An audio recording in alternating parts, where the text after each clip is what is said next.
Kocsis Zoltán vagyok, a Loxfér Kft-nek az ügyvezetője. Itt vagyunk kint a Konstrumán, ahol megépítettünk egy kis méretekbe egy intelligens otthon, csak mindent szimbolizálunk benne.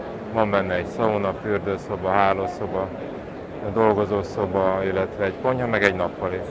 Nem kell megijedni egyébként az intelligens otthonnak a fogalmától, meg az intelligens otthonoktól, ugyanis sokan megijednek, hogy csak telefonról vagy tabletről lehet vezérelni. Ugyanúgy kapcsolható otthonunk világítási képei, hangrendszere, riasztója, hagyományos nyomógombokról is, ugyanúgy, mint telefonról, tabletről.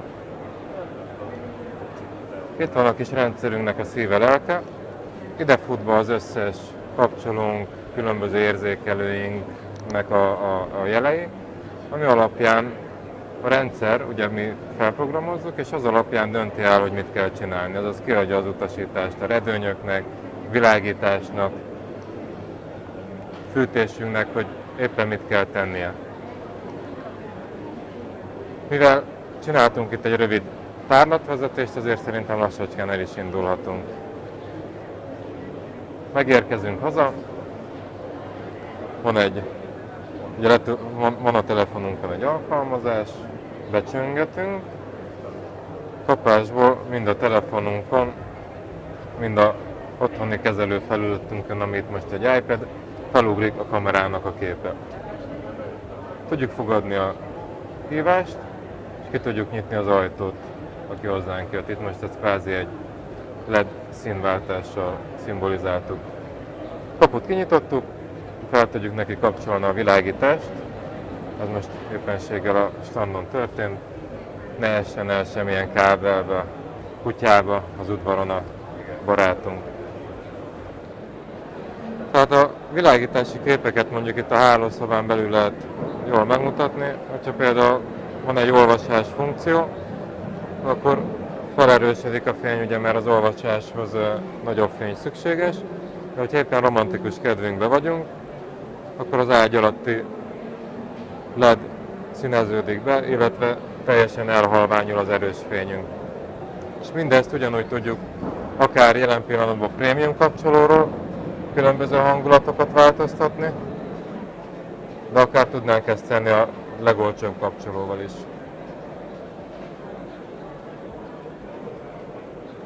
Be tudjuk vinni az automatikába az árnyékolást. Éppenséggel van egy redőnyünk, felkapcsolom gyorsan a villanyt. Itt ugye le tudjuk húzni akár telefonnal, akár kapcsolóval is a redőnyt. Ez például egy olyan kapcsoló, ami a se elem, se semmi, nincsen magával a nyomás energiájával működik. Ez egy Enocean technológiás rádiófrekvenciás kapcsoló kvázi, amivel tudom húzogatni lefel a redőnyt, dupla klikkel szintén teljesen felhúzott, teljesen más funkciókat lehet adni a különböző kapcsolási módozatoknak. Illetve van egy szélérzékelőnk, azaz, hogyha nagy a szél, akár valakinek van egy napernyője, nem szeretné, hogy letépi, hogyha nagy szél van, leautomatizáljuk, fúj a szél, felhúzódott, ugye felhúzza a redőnyt, vagy éppen az árnyékolónkat.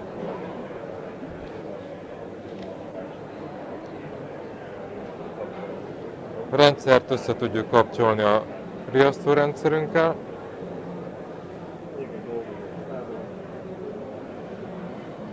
Mondjuk tegyük fel, gyorsan bekapcsoljuk a riasztót, lehúzódik a redőny, lekapcsolnak a fények. Csinálunk egy betörés szimulációt, valaki be akar törni, most éppenséggel úgy szimbolizáltuk, hogy elkezdenek a villanyok össze-vissza villogni. Gyorsan kikapcsoljuk a riasztónkat, minden helyre. Hát abszolút meg tudjuk azt csinálni, hogy ha betörésérzékelésen felhúzzuk a redőnyöket, felkapcsoljuk az összes villanyt, hogy kívülről is lássák a betörést. Akár tudunk egy füstpatront is elrobbantani, hogy ne nagyon találjanak meg a lakásunkba semmit. Visszakapcsolom így gyorsan a világítást a nappaliba. Jó. Hogy valami fényünk is legyen. Alapvetően az épület automatizálás, meg az intelligens fontot 4 oldalról tudjuk megközelíteni. Ugye audiót is be tudjuk vonni az automatikába, hogy az előbb is láttuk.